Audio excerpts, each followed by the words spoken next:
Hey yo, thanks for tuning into The Source, your source for celebrity news. Check this out.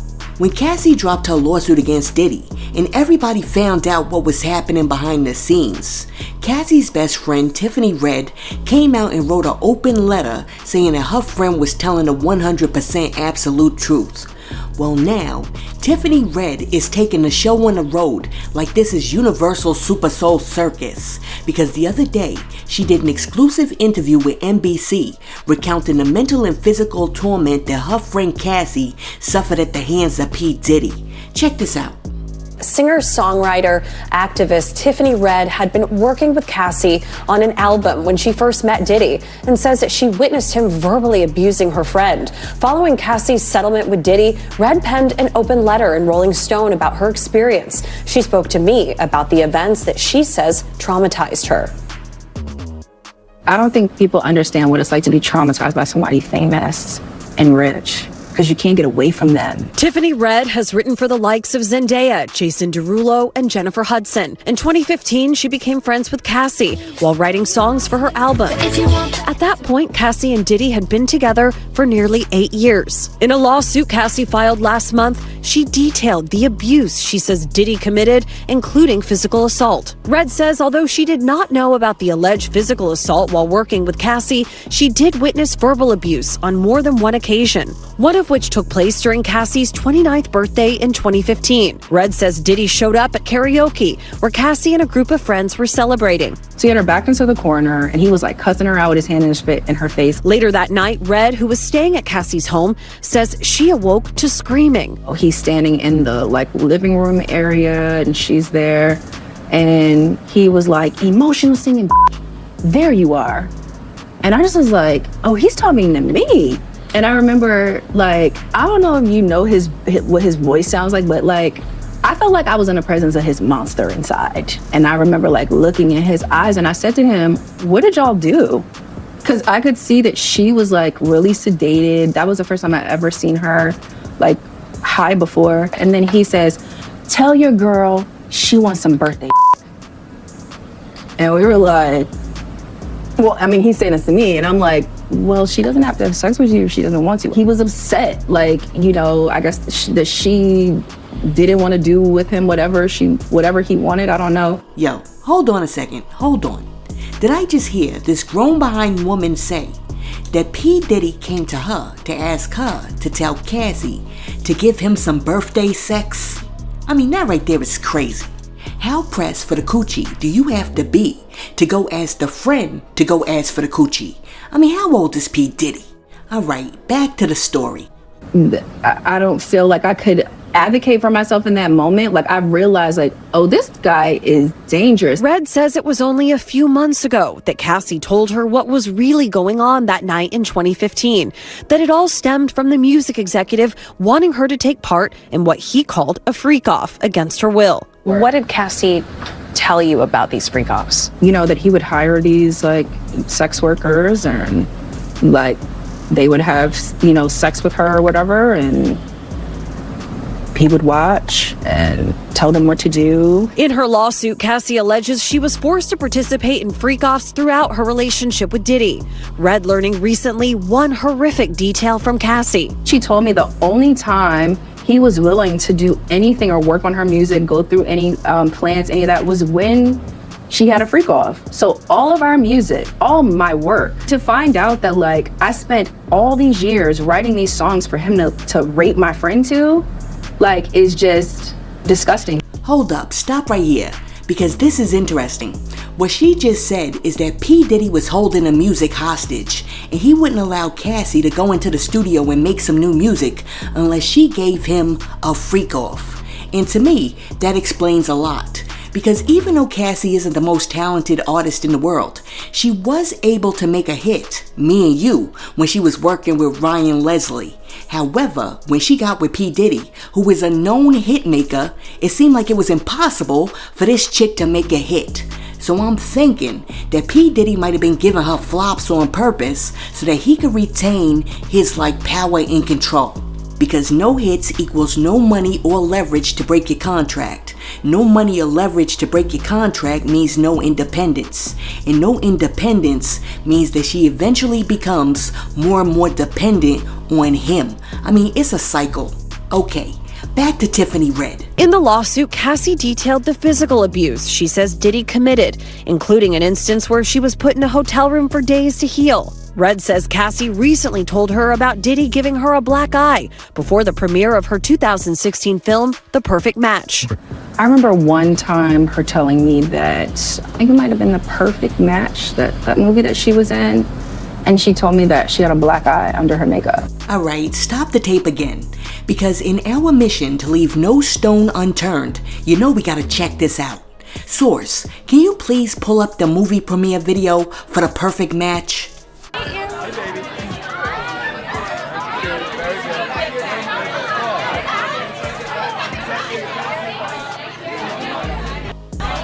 Oh my god, I mean, you're the star of the star right now. Oh my god. You're getting interrupted a Oh lot. my goodness. How's it feel being a star in a movie? It's insane. I don't even know what's going on right now. I'm freaking out. And working with a lot of these big names, you learn a lot. How was that experience? I am learning so much every day, like being in this different industry and, you know, being on the movie set with everybody. I just sat there like a sponge and soaked it all up. And I think I'm still trying to do that like every day. But this is crazy. I don't know how they do this. And did you ever discover something about yourself from doing all this different kind of work? I think I just discovered a different confidence in myself, and I'm growing up and becoming a woman, even though I am a woman. But it's just really crazy, and I'm excited that this is the project that I got to do that on. And how does this movie differentiate itself from other movies of its genre? I think that once people see it, I don't want to give too much away, but the message behind it definitely delivers a different message that they may not have seen before in, you know, a romantic comedy film. And in your experience, when you approach a guy, what works the best? What pickup line that you use? Or oh wow, I'm not a guy approacher, but I'm all about just casual. for the guys out there, let's say that you let them have a little fantasy. Let's say that you approach. If I was approaching a guy, no, I would just totally be confident. Like, you know, nobody can ever shade a confident person. Listen, I'm telling you, Cassie can't seem to get a break. Because first she's saying she has the black eye from P. Diddy, and then she goes on the red carpet, and who's the first person up in her face trying to give her a kiss? Perv number 2, Russell Simmons. Well, in the comment section on the site where that video was posted, somebody came in the comment section and said, I'm here after her friend said she had a black eye from Diddy underneath her makeup. Damn, I can kinda see it too. And then, in response to that, somebody else came through and said, me too. You saw her face after she kissed that dude? And then, after that, somebody else said she looked nervous after kissing Russell. I mean, wouldn't you look nervous after kissing Russell? Well, anyways, I personally cannot see the black eye. But if makeup artists in Hollywood can make Arsenio Hall and Eddie Murphy look like 30 billion different characters in Coming to America, they can surely cover up a black eye. And you know what's crazy? I forgot all about Cassie being in the movie Perfect Match. But now that her friend brought it up, it reminds me of the time when Terrence J said that they were getting ready to do a love scene and Diddy called him. Check this out. Perfect Match. Yeah. It's in theaters. What's the exact date? March 11th in theaters. You know, Cassie does a phenomenal job. You'll get to see her interact. Yeah, Cassie can act? Cassie can act. Was Puff showing up to the set? Being intimidated, any love scenes, and he was like, hold up, hold up. Nah, Puff FaceTimed me before we even started production. So Cass calls me. She's like, hold on. Hands on the phone. He's like, what's up, Playboy? And so he was like, listen, man, it's a film.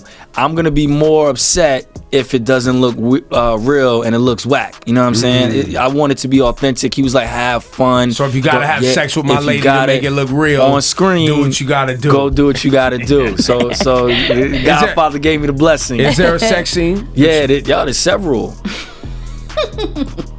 So let me get this straight. Whereas most men would be like, yo, don't get too close to my lady, P. Diddy was calling the set talking about, yo, make that mess look real.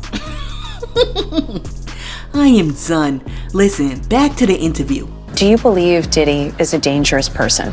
Yes, I do. Why?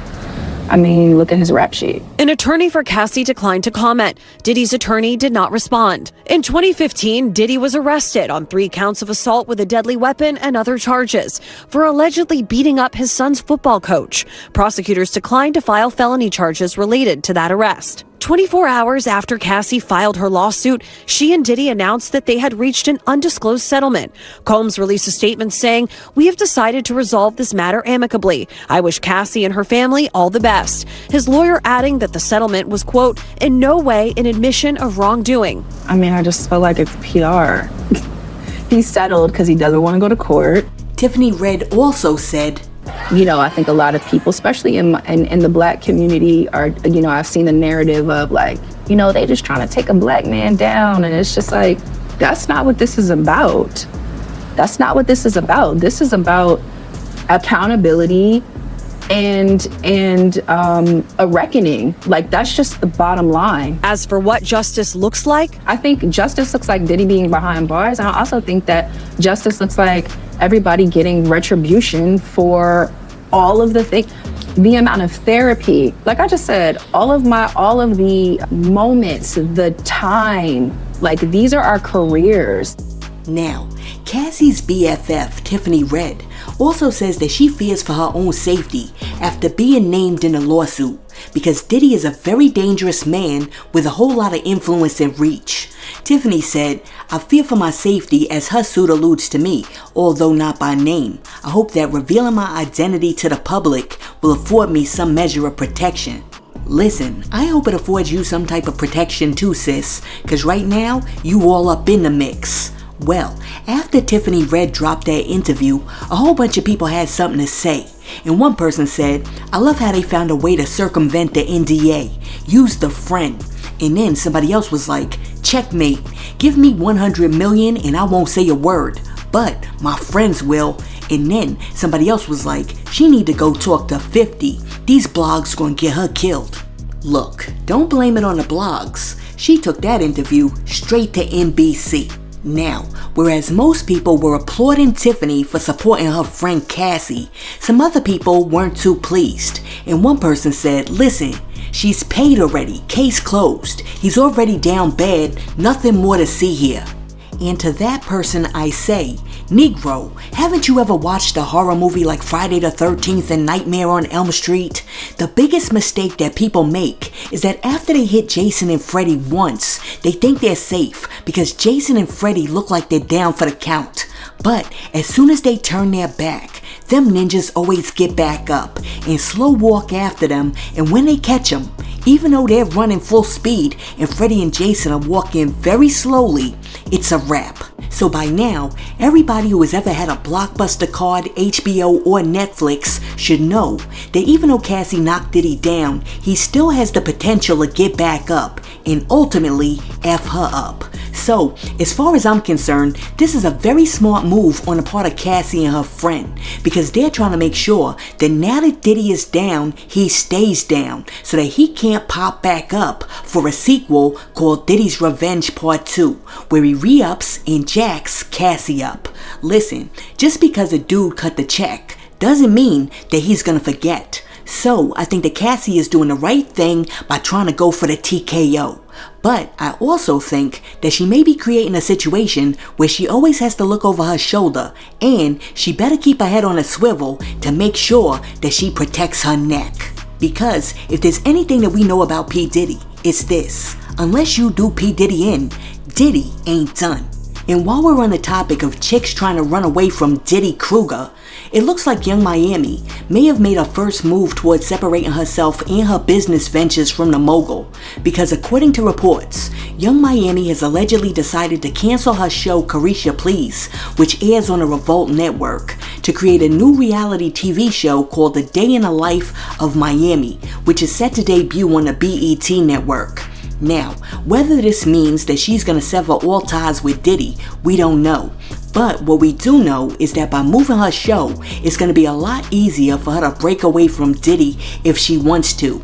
And if she doesn't want to put on that white nail polish and participate in those freak-offs anymore, she's not gonna have to without fear of reprisal, because Diddy is no longer gonna be her boss. Listen, let me know what you think about Cassie's BFF, Tiffany Red, going on NBC and giving an interview. Do you think that it was the right move, or do you think it was a bit much and that might have been overkill? And also, let me know what you think about Young Miami canceling Carisha Please and moving away from Revolt to create a new show on BET. Do you think that she's got one foot out of the door and that this is the first step towards leaving Diddy?